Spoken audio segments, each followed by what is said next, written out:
Hello students, welcome back once again. आज हम पढ़ने वाले हैं इलेक्ट्रोमैग्नेटिक वेव्स को वन शॉट में। आज की इस वीडियो को देखने के बाद आप पूरी तरह से टेंशन फ्री होकर के बैठे हैं। हाँ, इसके बाद कोई भी पॉइंट आपसे नहीं छूटेगा। बस एक बार एनसीईआरटी की रीडिंग जरूर से कर लें। हाँ जी, बिकॉज प्रैक्टिस के लिए बहुत जरूरी है। चलिए तो स्टार्ट करेंगे, लेकिन क्या मुझे यहां से स्टार्ट करनी चाहिए कि व्हाट इज इलेक्ट्रोमैग्नेटिक वेव? नहीं, क्योंकि चीजों को सीखने का सही तरीका होता है कि आप उसको सीक्वेंस से सीखें। तो सीक्वेंस क्या कहता है? जहां से इलेक्ट्रोमैग्नेटिक वेव की शुरुआत हुई, जहां से उसकी सोच की शुरुआत हुई, वहां हम पहुंचेंगे और हमारे एग्जाम के लिए भी इंपॉर्टेंट है। तो आज का हम जो सीक्वेंस है एक बार उसको देखते हैं और फिर इस वीडियो की स्टार्टिंग करेंगे। ये समझना बहुत जरूरी है आपको, कहां से कौन सा क्वेश्चन सबसे ज्यादा पूछा जाता है। तो चलिए स्टार्टिंग करेंगे नाउ। तो पहला जो बेसिक कॉन्सेप्ट है दैट विल बी हमारा आज के सेशन में डिस्प्लेसमेंट करंट।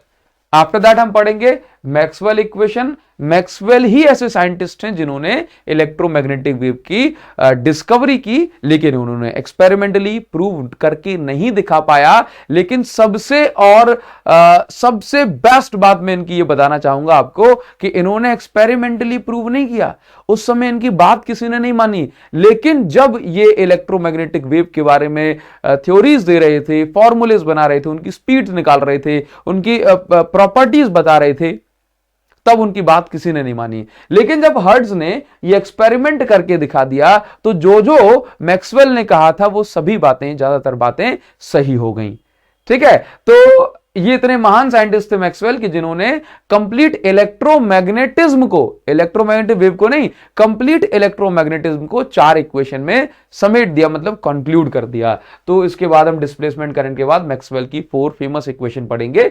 इलेक्ट्रोमैग्नेटिक वेव का देन इंट्रोडक्शन, देन इसकी प्रॉपर्टीज, प्रोडक्शन, और हां ये जरूरी है जानना कि भाई प्रॉपर्टीज में सबसे इंपॉर्टेंट प्रॉपर्टीज कौन सी हैं जिनमें से हमारे एग्जाम में क्वेश्चन आता है। तो intensity, momentum, energy density of electromagnetic wave, ये इनको आपको अच्छे से क्लियर कराएंगे आज। इसके बाद हम पढ़ेंगे इसके टाइप्स, इलेक्ट्रोमैग्नेटिक वेव के यूजेस और हर्ट्ज एक्सपेरिमेंट, फाइनली कैसे इसको एक्सपेरिमेंटली प्रूव किया गया। ऑल्दो मैक्सवेल इक्वेशन के बाद हमें इसको पढ़ना चाहिए, लेकिन आज की इस वीडियो के लिए जो बेस्ट है वो ये है कि हम इसको आखिर में पढ़ेंगे। नाउ तो फर्स्ट जो हमें पढ़ना है दैट इज डिस्प्लेसमेंट करंट। तो कहां से सोच आई कि भाई इलेक्ट्रोमैग्नेटिक वेव्स होती हैं और ये सारी चीजें कहां से शुरू हुई? तो देखिए, मैक्सवेल जो कि फेमस साइंटिस्ट जिनके बारे में हमने आपको अभी बताया, तो मैक्सवेल अपनी लैब में एक्सपेरिमेंट कर रहे थे और उनका कुछ ऐसा सीन था कि भाई यहां पर एक कैपेसिटर लगा हुआ था और कैपेसिटर को एक बैटरी से, दैट मींस एक डीसी सोर्स से कनेक्ट किया था।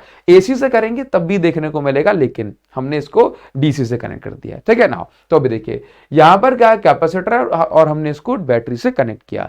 तो आप जानते हैं स्टार्टिंग में क्या होगा, स्टार्टिंग में इसमें करंट फ्लो होगा, ये चार्ज होगा। ठीक है, ये चार्ज होगा और या इसके बाद क्या हो जाएगा, मुझे कहना चाहिए स्टार्टिंग में इसमें करंट फ्लो हुआ, ये चार्ज हुआ। चलिए मैं आपको ये बता दूं कि ये चार्ज हुआ तो उस समय क्या हो रहा होगा, उस समय इसमें इलेक्ट्रिक फील्ड बन रही होगी। बीच में करंट तो नहीं होगा ना, बीच में करंट तो नहीं होगा क्योंकि ये जगह तो खाली है कैपेसिटर के बीच में, तो बीच में करंट नहीं होगा। चलिए, तो मैक्सवेल ने क्या देखा कि भाई यहां पर जहां करंट फ्लो हो रहा है वहां पर उन्होंने क्या देखा कि मैग्नेटिक फील्ड बन रही है। बोला ठीक है, फिजिक्स के लॉ को कहां ब्रेक कर रही है? हमने ये भी तो पढ़ा है कि भाई करंट फ्लो होता है तो उस वायर के अराउंड मैग्नेटिक फील्ड बनेगी। इसी तरह से उन्होंने यहां पर भी एक कंपास रखा, मैग्नेटिक कंपास, और देखा कि भाई मैग्नेटिक फील्ड बन रही है। बिल्कुल ठीक है, लेकिन उनका दिमाग जब घूम गया जब उन्होंने कैपेसिटर की प्लेट्स के बीच में मैग्नेटिक नीडल को रखा, यानी कंपास को रखा, और देखा कि भाई इस नीडल में डिफ्लेक्शन हो रहा है। तो अब उनका दिमाग हिल गया, बोला ये क्या हो रहा है, क्योंकि यहां पर तो करंट फ्लो हो ही नहीं रहा। तो मैग्नेट बना सकती है मैग्नेटिक फील्ड को, या फिर इलेक्ट्रिक करंट बना सकता है, तो यहां पर तो कुछ भी नहीं है। तो फिर यहां पर मैग्नेटिक नीडल में डिफ्लेक्शन क्यों हुआ? मैग्नेट नीडल में डिफ्लेक्शन हुआ है तो इसका मतलब यह है कि यहां पर मैग्नेटिक फील्ड बन रही है, लेकिन यहां पर मैग्नेटिक फील्ड कैसे बन सकती है? यहां पर तो कोई भी करंट वगैरह ये कुछ भी है ही नहीं, है ना? तो कैसे? तो फिर धीरे धीरे देखा कि पाया कि भाई स्टार्टिंग में तो मैग्नेटिक फील्ड बन रही है, इस नीडल में डिफ्लेक्शन हो रहा है, लेकिन कुछ समय के बाद नहीं हो रहा। फिर जैसे ही हमने इसको डिस्कनेक्ट किया फिर से इसमें डिफ्लेक्शन होने लगा। तो बोला ये क्या हुआ? तो यहां से उनके दिमाग में आ गया कि जब स्टार्टिंग में मैं इसको चार्ज कर रहा हूं तो इसमें चार्ज कर रहा हूं तो इसके अंदर इलेक्ट्रिक फील्ड बन रही है, ये यहां पे प्लस यहां पे माइनस, मतलब चार्जिंग के समय इलेक्ट्रिक फील्ड बढ़ रही है और डिस्चार्जिंग के समय इलेक्ट्रिक फील्ड कम हो रही है।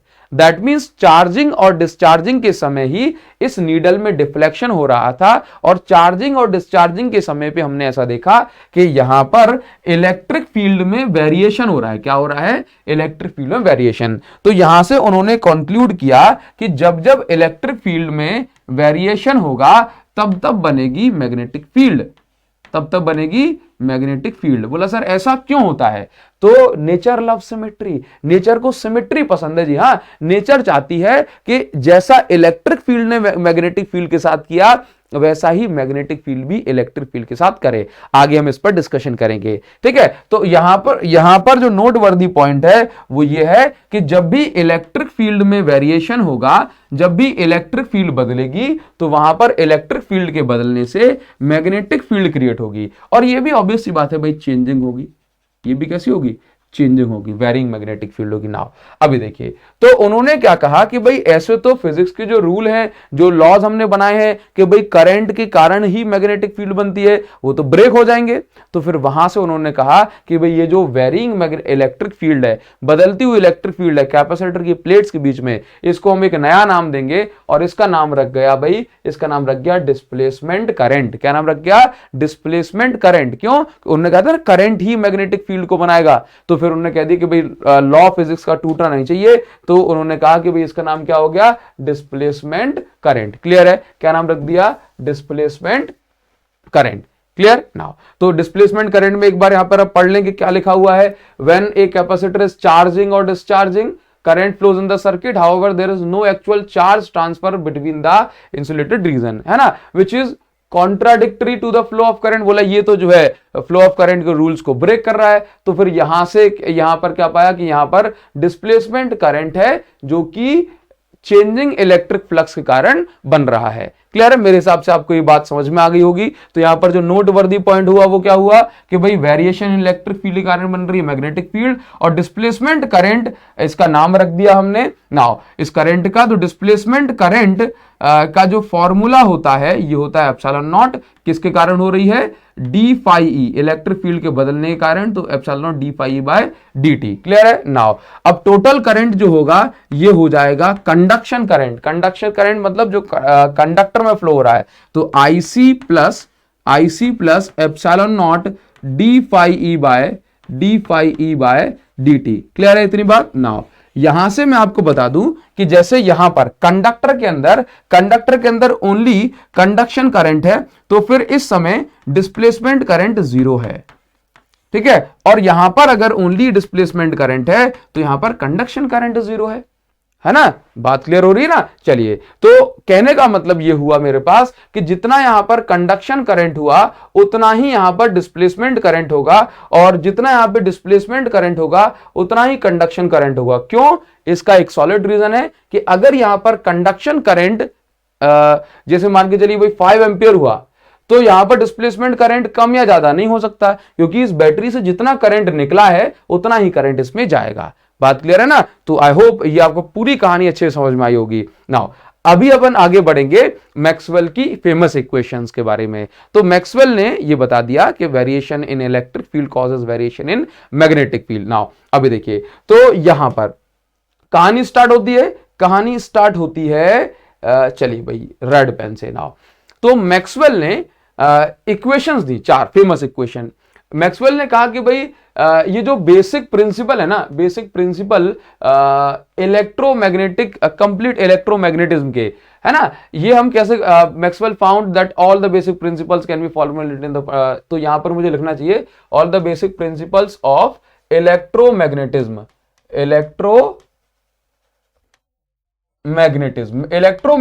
के बेसिक प्रिंसिपल्स को हम फॉर्मुलेट कर सकते हैं इन टर्म्स ऑफ 4 इक्वेशंस। हाँ, तो देखिए पहली इक्वेशन में इन्होंने इलेक्ट्रोस्टैटिक को लपेटे में लिया। क्या किया भाई? तो मैक्सवेल ने बताया कि देखिए भाई, तो गॉस लॉ को उन्होंने अपनी फर्स्ट इक्वेशन बनाई और उससे यहां पर कंक्लूजन निकाल के दिया। देखिए गॉस लॉ आप जानते हो क्या कहता है कि भाई यदि किसी भी क्लोज लूप के अंदर कोई चार्ज एनक्लोज है तो उस चार्ज के कारण जो फ्लक्स लिंक होगा that will B Q by epsilon not. ठीक है, अच्छा बोला सर इसमें कौन सी नई बात है, इसमें उन्होंने क्या किया, तो उन्होंने इसको जैसे इसको कंक्लूड किया कि जैसे मान के चलिए अगर इसके इंटीरियर में चार्ज जीरो होगा, अगर इसके इंटीरियर में चार्ज जीरो होगा तो हमने ये पढ़ा है कि भाई फ्लक्स लिंक नहीं होगा, फ्लक्स लिंक नहीं होगा। ठीक है, लेकिन फ्लक्स लिंक नहीं होगा, लेकिन अगर इसमें एक अकेला पॉजिटिव चार्ज रखा है तब भी कुछ नेट फ्लक्स बनेगा, अकेला नेगेटिव चार्ज रखा है अंदर तब भी कुछ नेट फ्लक्स बनेगा। ठीक है, तो यहां से वो कंक्लूड कर पाए कि इलेक्ट्रिसिटी में इलेक्ट्रिकल मोनोपोल्स दैट मींस अकेला पॉजिटिव चार्ज या अकेला नेगेटिव चार्ज पॉसिबल है। और भी कुछ उसके इंपॉर्टेंस है कि भाई चार्ज जो है क्योंकि अंदर इंटीरियर में जो इलेक्ट्रिक फील्ड होगी वो जीरो होगी, है ना, इंटीरियर में इलेक्ट्रिक फील्ड जीरो होगी, इसका मतलब है कि चार्ज पूरा का पूरा इसकी सरफेस पर ही होगा और इनवर्स स्क्वायर लॉ को ये फॉलो करते हैं।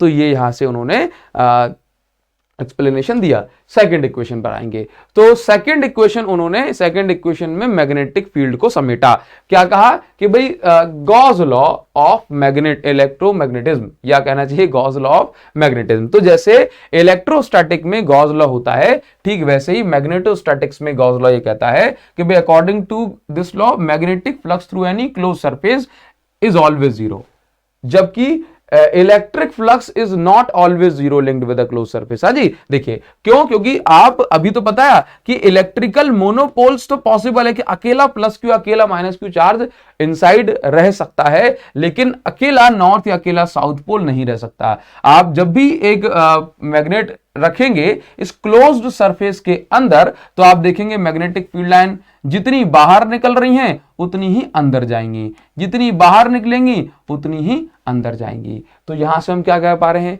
कि भाई आप अगर इसको दो पार्ट में भी तोड़ देंगे तब भी एक साइड नॉर्थ एक साइड साउथ बन जाएगा। तो जितनी बाहर निकली उतनी अंदर चली गई, तो नेट फ्लक्स कितना आया, नेट फ्लक्स आया जीरो। तो इसका मतलब यहां से हमें यह क्लियर होता है कि magnetic monopoles do not exist.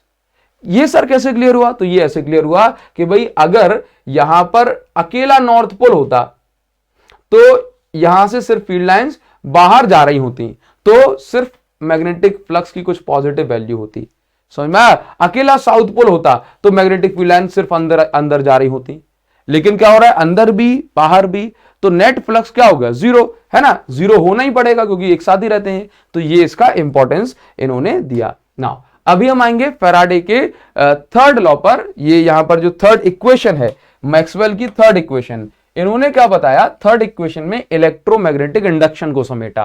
कैसे भाई, इन्होंने कहा कि ये लॉ जो फैराडे का इलेक्ट्रोमैग्नेटिक इंडक्शन इसको थर्ड इक्वेशन में डिराइव किया। कैसे, देखिए इन्होंने कहा कि भाई जब जब मैग्नेटिक फील्ड चेंज होगी, जैसे ये तुमने इलेक्ट्रोमैग्नेटिक इंडक्शन में पढ़ा है ना कि जब जब मैग्नेटिक फील्ड चेंज होगी किसी भी कंडक्टर के क्लोज लूप के साथ तो उसमें करंट इंड्यूस होगा।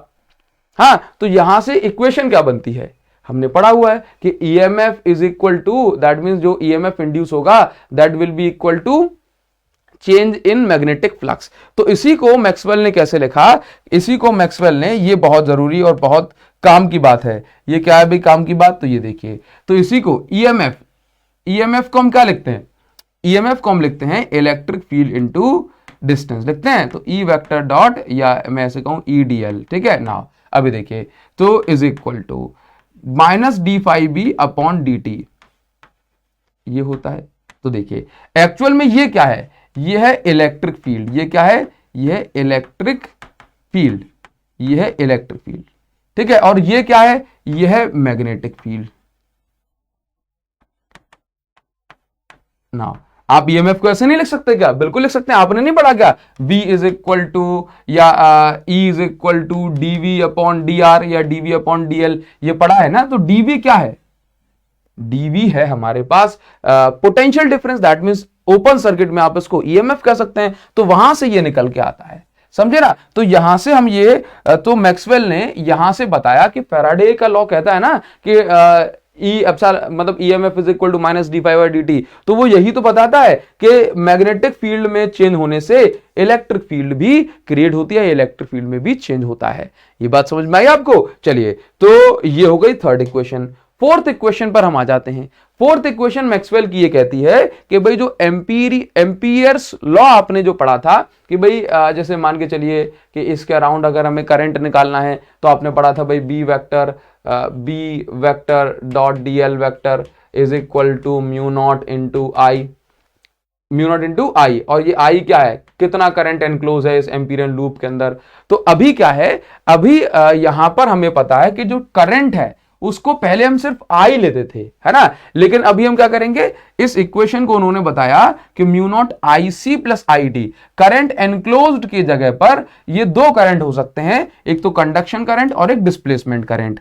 और डिस्प्लेसमेंट करंट का फॉर्मूला हमने ये पढ़ा है। तो ओवरऑल जो उन्होंने इक्वेशन बना दी वो ये बना दी। ये पहले जो एम्पियर्स लॉ हुआ करता था वो ये था, अब जो मॉडिफाइड एम्पियर्स लॉ है वो ये है।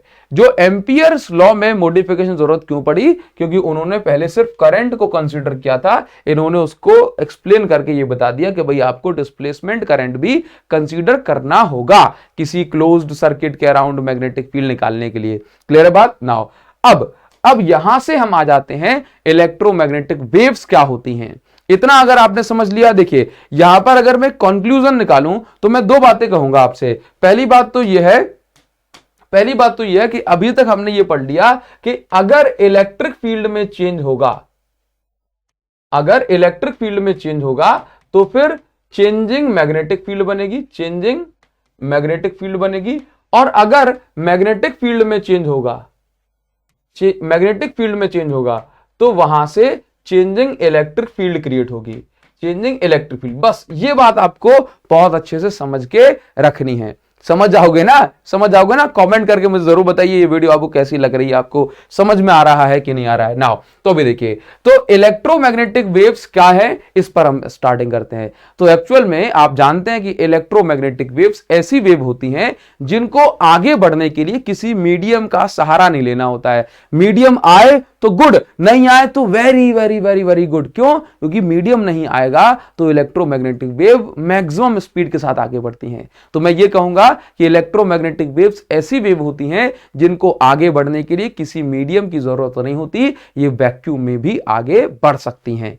क्लियर है? नाउ और ये कैसी होती हैं? तो एक्चुअल में आप ये देख रहे हो, ये ठीक वैसी ही होती हैं जैसे कि देखिए, electromagnetic waves do not require any medium to propagate, they travel with the speed of light. हाँ जी। नाउ तो इलेक्ट्रोमैग्नेटिक वेव के अंदर अगर आप देखेंगे तो इलेक्ट्रोमैग्नेटिक वेव मिलकर के बनी होती हैं perpendicular electric field and magnetic field.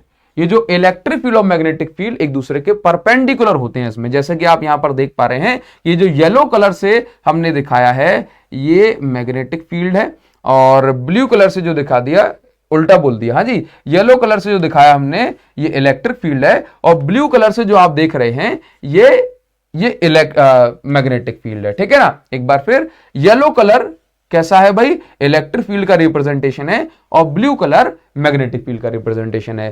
तो इलेक्ट्रोमैग्नेटिक वेव में इलेक्ट्रिक फील्ड और मैग्नेटिक फील्ड परपेंडिकुलर होते हैं, और इनकी आगे बढ़ने की डायरेक्शन इन दोनों के भी परपेंडिकुलर होती है। मतलब कुछ ऐसा सीन बन जाता है, ऐसा सीन। बात समझ गए? ये कुछ ऐसा सीन है। नाउ ये ऐसे, बात समझ गए? ये इलेक्ट्रिक फील्ड, ये मैग्नेटिक फील्ड, और ये जो थर्ड फिंगर जो जा रही है ये वाली, ये है इसकी डायरेक्शन ऑफ प्रोपेगेशन। तो इलेक्ट्रोमैग्नेटिक वेव ऐसी वेव है जिसमें इलेक्ट्रिक फील्ड और मैग्नेटिक फील्ड के वाइब्रेशन एक दूसरे के परपेंडिकुलर होते हैं, और इनकी डायरेक्शन ऑफ प्रोपेगेशन यानी कि आगे बढ़ने की डायरेक्शन इन दोनों की भी परपेंडिकुलर होती है। ठीक है? चलिए, तो हमने इस चीज को यहां पर बताया हुआ, और इसीलिए हम इसको ट्रांसवर्स वेव कहते हैं। क्या कहते हैं? Transverse wave. आगे हम इसको अच्छे से विजुअलाइज करेंगे, जैसे कि मैं आपको बता दूं कि भाई ये देखिए, यहां पर अगर आप देखेंगे तो आपको समझ आएगा कि जो रेड कलर के वाइब्रेशन हमने देखे, वर्टिकल वाइब्रेशन, कौन से वाले? जो वर्टिकल वाइब्रेशन आप देख रहे हैं ये इलेक्ट्रिक फील्ड के वाइब्रेशन है। कौन से? इलेक्ट्रिक फील्ड के। और जो लेटे हुए वाइब्रेशन आप देख रहे हो ये मैग्नेटिक फील्ड के वाइब्रेशन है। तो यहां पर आपको ये समझना है यहां पर आपको ये समझना है कि इलेक्ट्रिक फील्ड के जो वाइब्रेशंस होंगे ये कैसे हैं, ये वर्टिकल हैं, और मैग्नेटिक फील्ड के जो वाइब्रेशन है ये हॉरिजॉन्टल हैं। तो हम ये कह सकते हैं कि यहां पर इलेक्ट्रिक फील्ड और मैग्नेटिक फील्ड म्यूचुअली परपेंडिकुलर है। और देखो ये जो एरो बता रहा है, ये बता रहा है कि ये परपेंडिकुलर डायरेक्शन में आगे बढ़ रही है। यहां पर जो जरूरी पॉइंट है समझने के लिए वो ये 3 पॉइंट हैं। वेट, मैं इसको यहां पर देखिए, यहां पर हमें समझना है कि फेज क्या होता है, हाँ, इनमें मैग्नीट्यूड कैसा है, एनर्जी कैसी है। तो भाई मोस्ट इंपॉर्टेंट पॉइंट की ओर हम आगे बढ़ रहे हैं। देखिए, आप अगर यहां पर देखेंगे तो आपको पता पड़ेगा कि इलेक्ट्रिक फील्ड और मैग्नेटिक फील्ड एक ही पॉइंट पर, जैसे यहां पर थोड़ा सा देखिए कि इलेक्ट्रिक फील्ड और मैग्नेटिक फील्ड, देखो ये पॉइंट आप देख पा रहे हो, ये वाला पॉइंट, ये वाला पॉइंट, ये यहां पर आप देख रहे हैं कि यहीं पर इलेक्ट्रिक फील्ड जीरो हो रही है और यहीं पर मैग्नेटिक फील्ड भी जीरो हो रही है। एक बार फिर से देखें कि यहां पर इलेक्ट्रिक फील्ड भी जीरो और यहीं पर मैग्नेटिक फील्ड जीरो, यहां पर इलेक्ट्रिक फील्ड जीरो और यहीं पर magnetic field zero. That means ये एक ही टाइम पर मिनिमम होती हैं और एक ही टाइम पर मैक्सिमम। ठीक है, तो हम बोलेंगे कि भाई ये जो सीन बन रहा है ये कुछ ऐसा है। एक बार यहां पर भी आप देखें कि इलेक्ट्रिक फील्ड जिस टाइम पर मैक्सिमम हो रही है उसी टाइम पर भी मैग्नेटिक फील्ड मैक्सिमम हो रही है। तो हम देखें कि भाई इलेक्ट्रिक फील्ड और मैग्नेटिक फील्ड एक ही टाइम पर मिनिमम और एक ही टाइम पर मैक्सिमम होती हैं, तो इनका जो फेज है वो कैसा है, इनका जो फेज है वो सेम है। कैसा है, सेम। दैट मींस इन दोनों के बीच में जो फेज डिफरेंस है वो जीरो है। फेज डिफरेंस का मतलब होता है कि भाई इनके मैक्सिमम और मिनिमम होने के बीच में कितना जो है गैप आ रहा है नाउ, जिसको हम एंगल से रिप्रेजेंट करते हैं। एनर्जी की अगर हम बात करें तो एनर्जी की बात करते हैं तो देखिए एक्चुअल में क्या होता है कि एनर्जी दोनों ही वेव इक्वल इंपार्ट करती हैं इलेक्ट्रोमैग्नेटिक वेव बनाने में। ठीक है, तो एनर्जी भी कैसी देती हैं दोनों वेव, सेम एनर्जी इंपार्ट करती हैं। नाउ इसके बाद मैग्नीट्यूड की हम बात करेंगे तो मैग्नीट्यूड क्या दोनों ही वेव्स का, दोनों ही फील्ड का, इलेक्ट्रिक फील्ड और मैग्नेटिक फील्ड का सेम होता है? आंसर इज नो, बिल्कुल नहीं। बहुत ज्यादा ही जरूरी बात यहां पर मैं कह दे रहा हूं आपसे। क्या होता है एक्चुअल में कि जो इलेक्ट्रिक फील्ड जो है इसमें आप देखेंगे कि भाई इलेक्ट्रिक फील्ड एनर्जी दोनों बराबर दे रही हैं, लेकिन इलेक्ट्रिक फील्ड का जो मैग्नीट्यूड है वो ज्यादा स्ट्रॉन्गर है, जबकि मैग्नेटिक फील्ड का जो मैग्नीट्यूड है वो वीक है। ठीक है, तो कहेंगे इलेक्ट्रिक फील्ड ज्यादा ताकतवर है किसमें, इलेक्ट्रोमैग्नेटिक वेव में। भले ही ईएमडब्ल्यू दोनों ही फील्ड से मिलकर के बनती है, लेकिन कौन सी वेव ज्यादा स्ट्रॉन्गर है, देन इलेक्ट्रिक फील्ड ज्यादा स्ट्रॉन्गर है। ठीक है, तो कितनी, तो भाई इसको आप लिखेंगे E is equal to B into c. That means electric field का मैग्नीट्यूड मैग्नेटिक फील्ड के मैग्नीट्यूड के सी टाइम्स ज्यादा है। इसी को आप ऐसे भी लिखते हैं कि भाई B is equal to E upon C. ठीक है, तो ये मैग्नेटिक फील्ड का इलेक्ट्रिक फील्ड के लिए रिलेशन हो गया। क्लियर है? Now coming to the next, अभी हम देखेंगे कि production of electromagnetic wave, that means electromagnetic wave किस तरह से प्रोड्यूस होती हैं, कैसे ये बनती हैं। तो देखिए इसको समझने के लिए हमें समझना होगा कि बेसिकली जो चार्ज होते हैं वो दो टाइप के होते हैं। एक होता है रेस्ट चार्ज, एक होता है रेस्ट चार्ज और दूसरा होता है मूविंग चार्ज। रेस्ट चार्ज की हम बात करते हैं, जो चार्ज रुका हुआ है, वो जो चार्ज है ये क्या बनाते हैं, सिर्फ और सिर्फ ये इलेक्ट्रिक फील्ड बनाते हैं, ओनली इलेक्ट्रिक फील्ड। ठीक है, यहां तो काम खत्म हो गया कि रेस्ट चार्ज अकेला इलेक्ट्रिक फील्ड बनाता है, मैग्नेटिक फील्ड बनाता नहीं, तो ये तो आपके पास इलेक्ट्रोमैग्नेटिक वेव नहीं बना पाएगा। अभी दूसरे चार्ज होता है मूविंग चार्ज। अब ये मूविंग चार्ज कितने टाइप के होते हैं, बोला ये दो टाइप के होते हैं। बोला सर कैसे, बोला चार्ज तो एक ही टाइप का होता है लेकिन ये दो तरह से मूव करता है। एक तो कांस्टेंट वेलोसिटी, एक जैसी वेलोसिटी के साथ, और एक होती है बदलती हुई वेलोसिटी जिसको हम बोलते हैं एक्सेलरेटिंग चार्ज। तो भाई अगर कोई चार्ज कांस्टेंट दैट मींस एक जैसी वेलोसिटी के साथ चल रहा है तो ये एक जैसी इलेक्ट्रिक फील्ड और मैग्नेटिक फील्ड बनाएगा। एक जैसी इलेक्ट्रिक फील्ड और मैग्नेटिक फील्ड का मतलब यह है कि ये constant electric and magnetic field बनाएगा।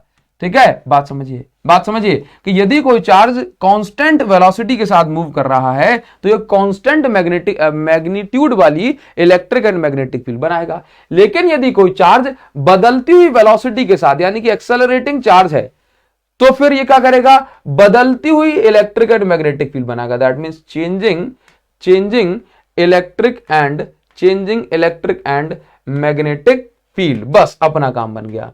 तो अभी तक हमने यही तो पढ़ लिया था कि changing electric and magnetic field कौन बनाएगा, बोला ये बनाएगा एक्सेलरेटिंग चार्ज, ये हमने पढ़ लिया। तो बस ये हमारा काम शॉर्ट आउट हो गया प्रोडक्शन का। तो हमने क्या पढ़ लिया कि चेंजिंग इलेक्ट्रिक फील्ड और मैग्नेटिक फील्ड बनाएगा।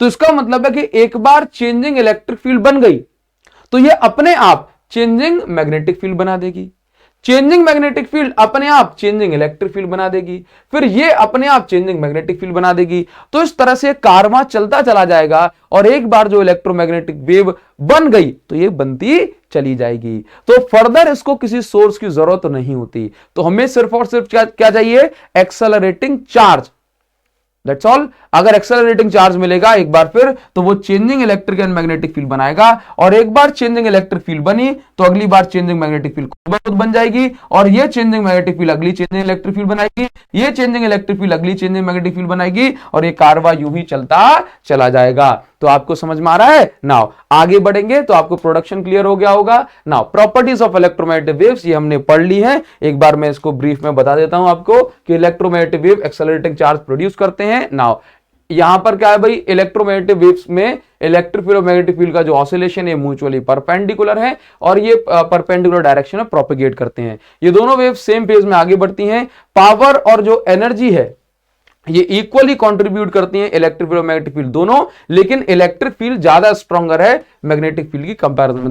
रिलेशन हमने देखा ही हुआ है, E is equal to speed of light times ज्यादा होती है इलेक्ट्रिक फील्ड। ठीक है, नाउ नेक्स्ट क्या है, all electromagnetic waves travel with the speed of light. ठीक है, तो एक्चुअल में जो स्पीड ऑफ लाइट का जो रेशियो है, मतलब जो हमने निकाला हुआ है, ये क्या है, 1/√ε0 इंटू म्यू नॉट, मतलब mu naught into epsilon not. तो ये स्पीड ऑफ लाइट का फॉर्मूला है। ये प्रॉपर्टीज हो गई इसकी। नाउ आगे बढ़ेंगे, नेक्स्ट स्लाइड में क्या दिया हुआ है भाई, एनर्जी डेंसिटी मोस्ट इंपॉर्टेंट है। हाँ, energy density of electric field, क्योंकि इलेक्ट्रोमैग्नेटिक वेव में दोनों ही जो है फील्ड्स हैं, electric field and magnetic field. तो एनर्जी डेंसिटी का हम फॉर्मूला लिखने वाले हैं भाई। देखिए, तो दोनों चीजें हैं इसके अंदर, इलेक्ट्रिक फील्ड और मैग्नेटिक फील्ड। तो एक्चुअल में इलेक्ट्रिक फील्ड की जो डेंसिटी है ये हमने ऑलरेडी लिखी हुई है। कहां पर, कहां समझी हुई है, जब हमने फर्स्ट चैप्टर पढ़ा हुआ था। तो ये होती है 12ε0 इंटू ई स्क्वायर।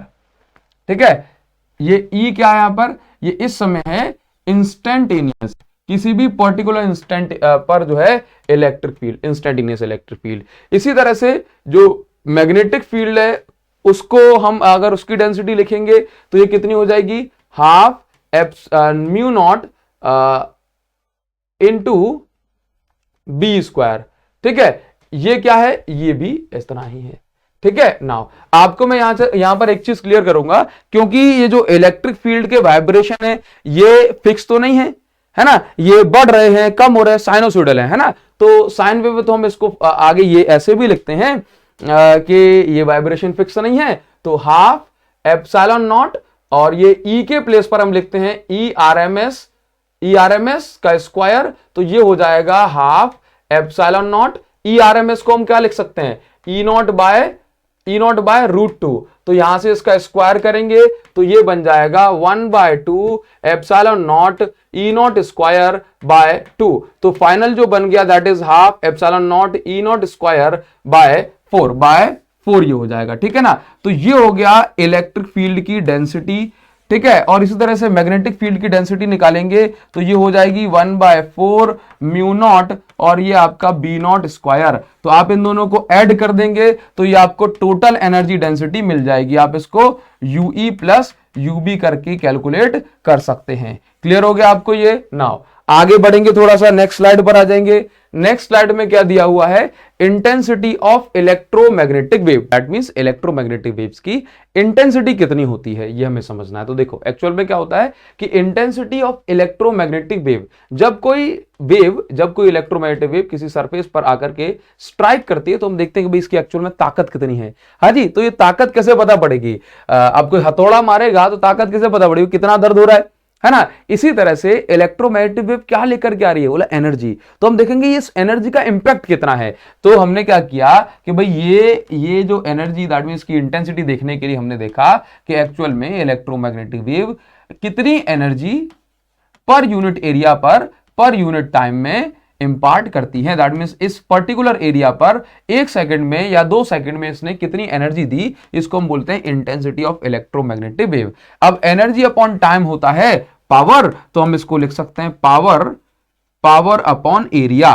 तो भाई पावर अपॉन एरिया क्या बन गया, पावर अपॉन एरिया भी फॉर्मूला हो गया इंटेंसिटी का। यहां से ये क्लियर हो रहा है नाउ। तो अगला जो हम पॉइंट पढ़ने वाले हैं that is momentum carried bye electromagnetic wave. अब आपको यह समझना है कि क्या इलेक्ट्रोमैग्नेटिक वेव मोमेंटम कैरी करती हैं, क्योंकि हमने तो सर पढ़ा है कि मोमेंटम का फॉर्मूला होता है P is equal to mv, mass into velocity. तो क्या इलेक्ट्रोमैग्नेटिक वेव के पास मास होता है, आंसर इज मास तो नहीं होता, तो फिर मोमेंटम कैसे होगा। तो एक्चुअल में क्या होता है कि भाई कंजर्वेशन प्रिंसिपल क्या बोलता है, बोला कहता है कि अगर मुझे मोमेंटम मिला है तो मुझे किसी ने मोमेंटम दिया होगा, है ना, तो उसके पास जो मोमेंटम जिसने मुझे दिया उसके पास होना चाहिए ना।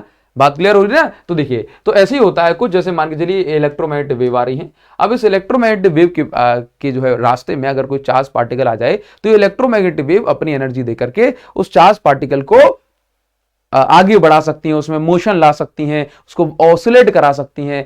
तो वहां से हम ये कहते हैं कि भाई उस चार्ज को एनर्जी मिल गई, या कहें उस चार्ज अगर वो मोशन में आ गया तो उसको मोमेंटम मिल गया। तो ये मोमेंटम कहां से आया, तो momentum according to conservation principle उसको किसी ने दिया होगा। किसने दिया, बोला वेव ने दिया। दैट मींस वेव के पास मोमेंटम होता है, और ये हम एनर्जी और उसकी स्पीड के टर्म्स में बताते हैं। तो देखिए जरा, तो मोमेंटम का जो फॉर्मूला हो गया वो क्या हो गया, u by c, that means energy upon speed. हाँ जी, नाउ तो ये किसके लिए फॉर्मूला हो गया, ये हो गया एब्जॉर्प्टिव सरफेस के लिए, एब्जॉर्प्टिव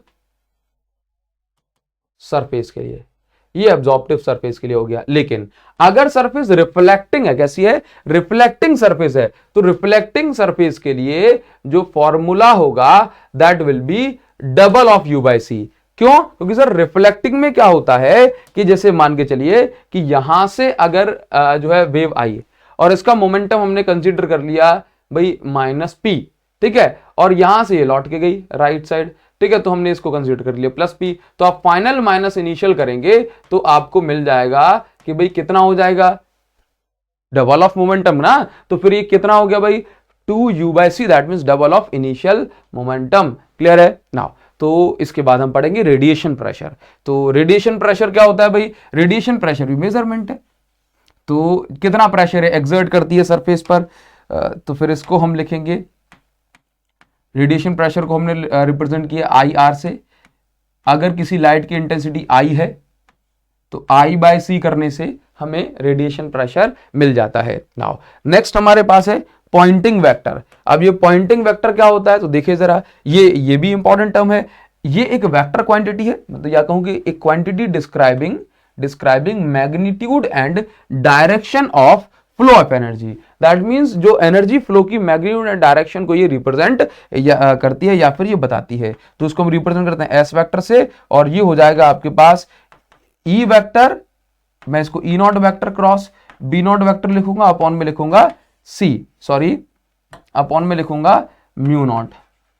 ये होता है पॉइंटिंग वेक्टर का फॉर्मूला। क्लियर है, आई होप ये आपको समझ में आ रहा होगा सारी बातें। नाउ आगे हम बढ़ जाएंगे टाइप्स ऑफ इलेक्ट्रोमैग्नेटिक वेव। तो अभी इलेक्ट्रोमैग्नेटिक वेव्स के टाइप्स की बात करें तो there are 7 types of electromagnetic waves, और उनमें से अगर हम बात करें फ्रीक्वेंसी वेवलेंथ की, तो जैसे gamma ray, X ray, ultraviolet रे, विजिबल लाइट, इंफ्रारेड रेज, इसके बाद माइक्रोवेव, रेडियो वेव्स। तो यहां पर आप देख पा रहे हो कि जल्दी जल्दी जल्दी साइकिल पूरी हो रही है। इसका मतलब गामा रेज से के पास एनर्जी ज्यादा है, दैट मींस फ्रीक्वेंसी ज्यादा है। तो अगर हम यहां से फ्रीक्वेंसी की बात करें तो इस साइड जाने पर फ्रीक्वेंसी इंक्रीज हो रही है, सॉरी फ्रीक्वेंसी डिक्रीज हो रही है। कहां पर, फ्रीक्वेंसी डिक्रीजिंग।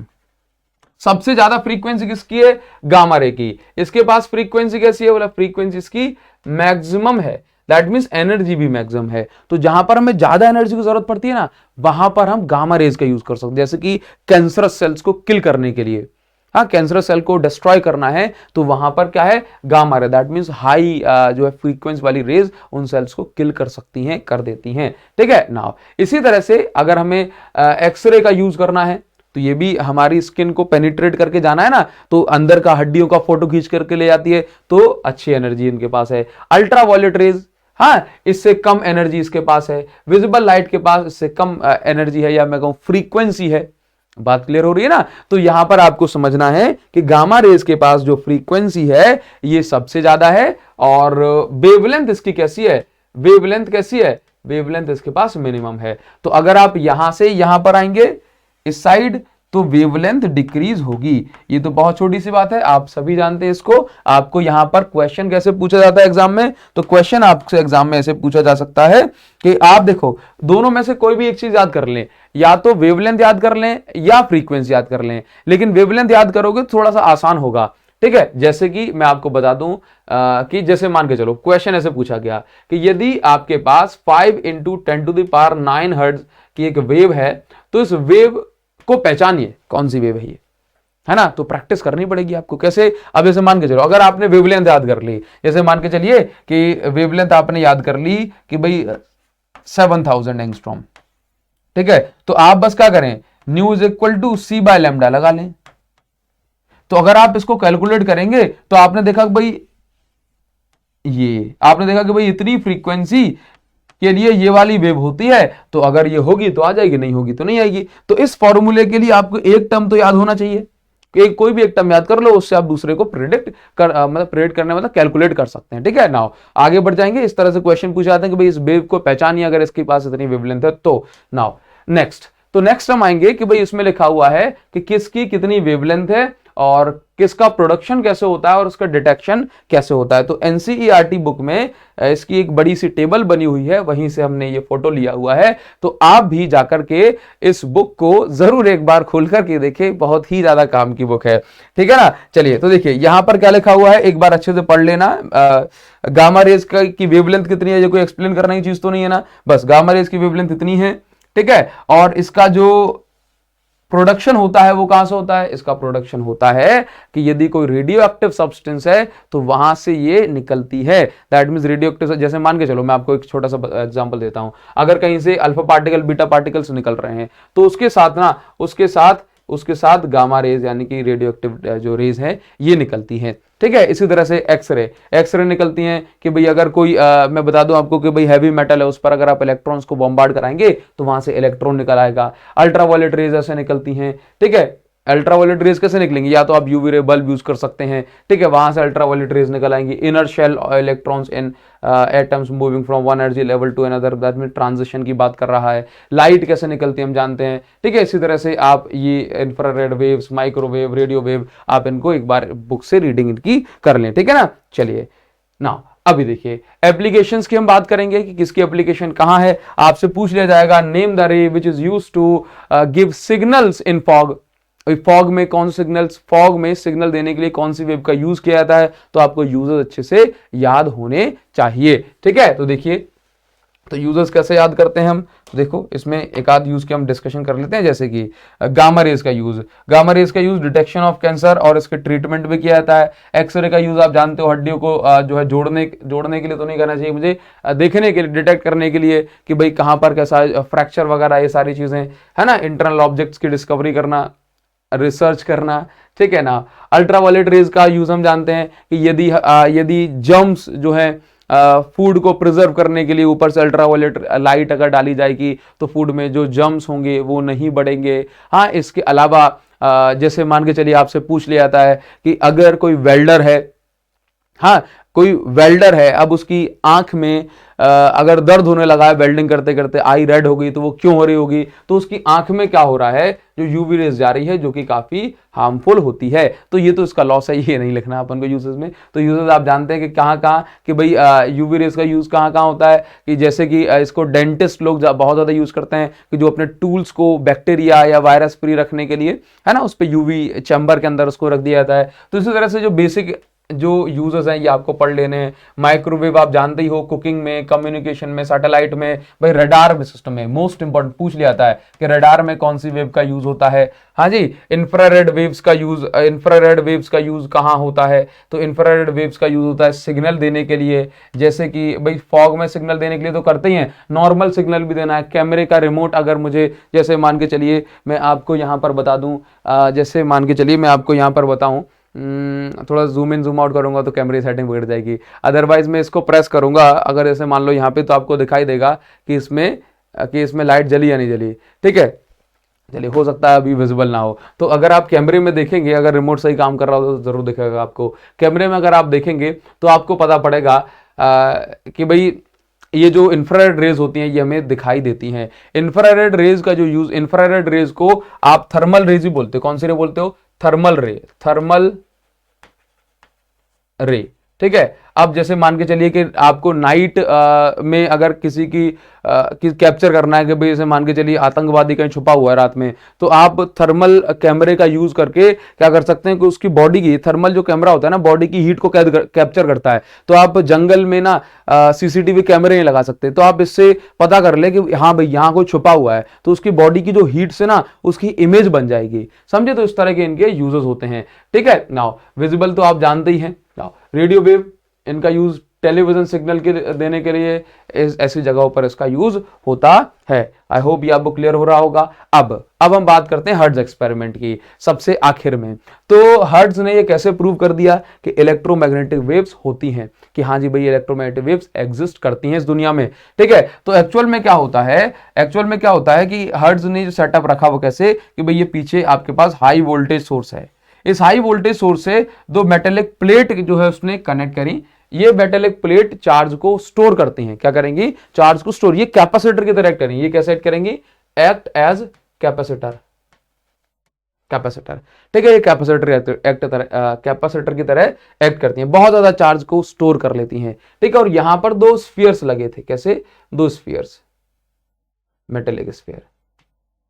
ठीक है, तो अभी ये ना बहुत हाई वोल्टेज सोर्स है, ये बहुत ज्यादा जो है चार्ज दे रहा है। तो एक्चुअल में अब क्या हो रहा है कि इसके पास बहुत ज्यादा पॉजिटिव चार्ज आ गया। ठीक है, ये गैप यहां पे कम है तो मैं यहां नहीं समझा पाऊंगा। और आप देखिए यहां पर इसके पास नेगेटिव चार्ज आ गया, ये हाईली पॉजिटिव चार्ज, ये हाईली नेगेटिव चार्ज। अब एक्चुअल में क्या हो रहा है ना, इतना ज्यादा पॉजिटिव और नेगेटिव चार्ज आ गया कि इसके बीच में बहुत स्ट्रॉन्ग इलेक्ट्रिक फील्ड बन गई, बहुत स्ट्रॉन्ग इलेक्ट्रिक फील्ड। अब इस स्ट्रॉन्ग इलेक्ट्रिक फील्ड ने क्या किया कि जो एयर का जो पार्टिकल था ना, एयर से जो इलेक्ट्रॉन था ना, उसको खींच लिया। तो यहां पर क्या हुआ कि यहां से इलेक्ट्रॉन या कहूं जो चार्जेस हैं वो कहां गए? जैसे इलेक्ट्रॉन है वो कहां गया? ऊपर की साइड। तो एक्चुअल में क्या हुआ कि यहां पर जो वेट, अभी देखिए यहां पर क्या हुआ कि ये पॉजिटिव चार्ज और ये नेगेटिव चार्ज। अब यहां पर बहुत स्ट्रॉन्ग इलेक्ट्रिक फील्ड बनने से यहां पर चार्जेस, जैसे इलेक्ट्रॉन आगे गया तो उस इलेक्ट्रॉन पर फोर्स लगा होगा, और इस फोर्स के कारण ये इलेक्ट्रॉन एक्सेलरेट किया, है ना? ये इलेक्ट्रॉन क्या किया? एक्सेलरेट किया। तो यहां पर एक स्पार्क जनरेट हुई, किसके कारण? चार्जेस के एक्सेलरेशन या ऑसिलेशन के कारण। ये कौन जा रहा है? चार्जेस जा रहे हैं ऊपर, इलेक्ट्रॉन। ठीक है, तो इस एक्सेलरेशन के कारण इलेक्ट्रोमैग्नेटिक वेव बनी होगी। बोला सर बिल्कुल बनी होगी, लेकिन हम कैसे मान लें, है ना? तो यहां पर क्या हुआ, हर्ट्ज ने क्या किया कि यहां पर जब एक्सेलरेशन हुआ, स्पार्क जनरेट हुई, तो ठीक वैसे ही स्पार्क यहां पर भी जनरेट हुई, वैसी स्पार्क यहां पर भी जनरेट हुई। बोला ये कैसे हुआ? मतलब आप मतलब मारे इसको और दीवार पे जो कुछ भी हुआ उसका इफेक्ट दिखे, है कि नहीं? तो ये चीज पॉसिबल नहीं है ना। क्यों? क्योंकि ऐसा नहीं हो रहा है। ठीक है, कोई चीज अगर एग्जिस्ट नहीं करेगी तो उसके कारण वैसा नहीं होगा। तो यहां पर देखो क्या हो रहा था कि इलेक्ट्रोमैग्नेटिक वेव से एनर्जी जो बनी यहां पर, उस एनर्जी के कारण यहां पर स्पार्क जनरेट हो गई, यहां पर पोटेंशियल डिफरेंस क्रिएट, यहां पर एक्चुअल में क्या हुआ? पोटेंशियल डिफरेंस क्रिएट हुआ। तो यहां पर चार्ज एक्सेलरेट करे तो उसने क्या किया? चार्ज एक्सेलरेट किए तो यहां से एनर्जी बनी। तो ये जो एनर्जी है, एनर्जी मतलब जो वेव बनी, इलेक्ट्रोमैग्नेटिक वेव बनी, ये इलेक्ट्रोमैग्नेटिक वेव क्या कैरी करती? बोला एनर्जी। कैसी एनर्जी इसने कैरी कर दी? बोला इलेक्ट्रिकल एनर्जी कैरी कर दी। तो यहां से ये एक्सपेरिमेंटली प्रूव हो गया कि भाई इलेक्ट्रोमैग्नेटिक वेव्स होती हैं और एक्सेलरेटिंग चार्ज के कारण ये प्रोड्यूस हो जाती हैं। अगर इलेक्ट्रोमैग्नेटिक वेव नहीं होती तो यहां पर चार्जेस का ऑसिलेशन, एक्सेलरेशन हुआ, तो फिर इसके कारण से इसमें भी स्पार्क फिर जनरेट नहीं होता, क्योंकि हमने यहां तो कुछ किया ही नहीं है ना। तो बस ये हमारी बात हुई, तो यहां से हमने इसको प्रूव कर दिया था। ठीक है, तो हर्ट्ज ऐसे साइंटिस्ट हुए जिन्होंने इलेक्ट्रोमैग्नेटिक वेव की एक्सपेरिमेंटल डिस्कवरी की, और इसी डिस्कवरी के दम पर हम आज इतने सारे डिवाइसेस और बहुत सारी चीजों का इस्तेमाल करते हैं। ठीक है, अच्छा, यहां पर मैं एक और चीज आपको बता दूं, जैसे हम पढ़ रहे थे, वेट, जैसे हम कुछ चीजें पढ़ रहे थे इसमें इलेक्ट्रोमैग्नेटिक वेव में, तो हाँ जी, जैसे कि ये, अच्छा देखो, इलेक्ट्रोमैग्नेटिक वेव में जब हम मैग्नीट्यूड वगैरह की बात करते हैं, वेट,